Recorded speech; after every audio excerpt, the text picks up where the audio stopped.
Plan করে করা কোনো কিছুই আমার সাকসেস হয় না, তাই দুজনে মিলে একদম আনপ্ল্যানভাবে বেরিয়ে পড়েছিলাম, একদম রোদ্দুরের মধ্যে সেজে গুজে এই গরমে। তো যাই হোক বেরিয়ে পড়েছিলাম। তো অনেক দিন থেকেই শুনতাম যে বিরিয়ানি মানেই দাদা বৌদির হোটেল। তো আমাদেরও ইচ্ছা ছিল অ্যানিভার্সারি স্পেশাল লাঞ্চ উপলক্ষে আমরা চলে গিয়েছিলাম দাদা বৌদির হোটেলে। এই যে আমি এখানে বসে আছি, আর ও জিজ্ঞাসা করতে গেছে যে লাইন আছে কিনা। লিফটে করে আমরা চলে গিয়েছিলাম সেকেন্ড ফ্লোরে। দেখো আমরা পৌঁছে গেছি, ভেতরটা কি সুন্দর, আমার তো ভীষণ ভালো লেগেছে।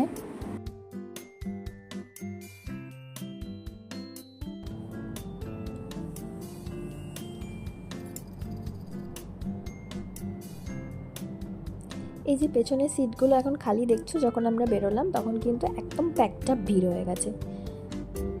মানে এই গরমেও আমাদের মতন অনেকেই যায়, এটা দেখে ভালো লাগলো। তো যাই হোক, ও মেনু কার্ড দেখছে। তো আমরা স্টার্টারে অর্ডার করেছিলাম ভেটকি ডায়মন্ড ফ্রাই, আর তার সাথে দিয়েছিল ক্রিসপি পটেটো ফ্রাই, যাকে আমরা এক কথায় বাংলায় বলি আলু ভাজা। তো ভেটকির এই আইটেমটা আমার ভীষণ ভালো লেগেছে। পুরো একদম ভেটকি ফ্লেভার পেয়েছি। মানে শুধু ফ্লেভার বলবো না, স্বাদটাও একদম ভেটকি মাছেরই ছিল। তো এটা আমার খুব ভালো লেগেছে।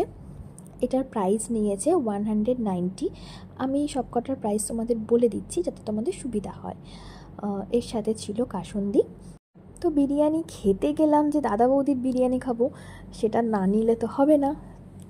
তো তারপর মেন কোর্সে নিয়েছিলাম বিরিয়ানি। আমি নিয়েছিলাম চিকেন বিরিয়ানি, ও নিয়েছিল মাটন বিরিয়ানি, তার সাথে দিয়েছিল স্যালাড।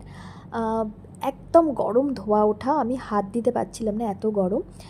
আলুগুলো ভীষণ সফট ছিল, চিকেনটাও কিন্তু ভীষণ সফট ছিল, আর ওর মাটনটাও কিন্তু ভীষণ সফট ছিল। এই যে দেখতেই পাচ্ছ, মাটনটা কিন্তু দেখেই বোঝা যাচ্ছে যে ভীষণভাবে সফট ছিল। আমার মাটন সম্পর্কে অভিজ্ঞতা খুব একটা ভালো নেই, কিন্তু দেখেই বোঝা যাচ্ছে যে মাটনটাও সফটই ছিল।